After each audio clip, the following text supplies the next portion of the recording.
করি, টয়লেটে গিয়ে রিল করি। আমরা রিল করি না এমন কোনো জায়গা নেই। মানুষ নিজেকে বেচার লিমিটেশন হারিয়ে ফেলেছে, একেবারেই নয় বলে আমার বিশ্বাস। আমার শুধু এইটুকুই বলার আছে, দেখো প্রতিবাদ তো করা যায়, কিন্তু সবসময় প্রতিবাদের তো দরকার। মিনিস্টার, এক্স চিফ মিনিস্টার, একজন রাজ্যপাল, রাষ্ট্রপতি বা সে নিজেও, কারোরই উচিত নয় একে অপরকে ছোটখাটি, একেবারেই নয় বলে আমার বিশ্বাস।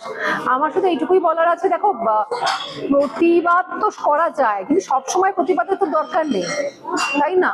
আজকে প্রতিবাদ যদি ঠিকঠাক ভাবে ঠিক জায়গায় হয় আমার তাতে কোনো আপত্তি নেই, কিন্তু একজন প্রাইম মিনিস্টার, একজন chief minister, x chief minister, একজন রাজ্যপাল, রাষ্ট্রপতি বা সে নিজেও, কারোরই উচিত নয় একে অপরকে ছোট করার, অন্তত এইভাবে, যেখানে সারা পৃথিবীর মানুষ এক চুটকিতে সারা পৃথিবীর নিউজ পেয়ে যায়।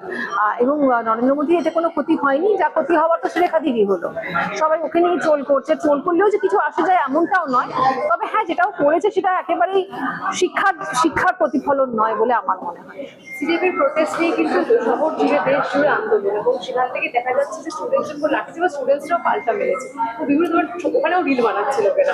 সেটা নিয়ে কি বলতে, প্রোটেস্টের মাঝেও রিল, প্রোটেস্ট করে একটা reel is part of our life. No, আমরা খেতে খেতে রিল করি, টয়লেটে গিয়ে রিল করি। আমরা রিল করি না এমন কোনো জায়গা নেই। মানুষ নিজেকে বেচার লিমিটেশন হারিয়ে ফেলেছে।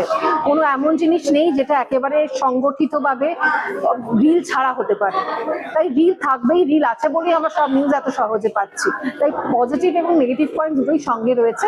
আন্দোলন হোক, কিন্তু আন্দোলনেরও যেন একটা কাঠামো থাকে, সেখানে যেন বাচ্চাগুলোকে মার খেতে না হয়, সেখানে যেন আন্দোলন যে হয়েছে তার কারণ কি, ভিত কি, বদলানোর পরে এই যে পদত্যাগ করেছেন আমাদের শিক্ষামন্ত্রী, তারপর কি কতটা চেঞ্জেস এলো, সেগুলো কিন্তু ইম্পর্টেন্ট। দেখতে গেলে হ্যাঁ, মানে দেখো নতুন প্রজন্ম সবসময় যে ভুল বলে এমনটা তো নয়, তবে হ্যাঁ গণ আন্দোলনে একটা সমস্যা হয়ে দাঁড়ায়, একটা মত 10টা মত মিলে গিয়ে অনেক সময় পথভ্রষ্ট হয়ে যাওয়ার চান্সেস থাকে। সেই পথভ্রষ্ট যেন কেউ না হয়।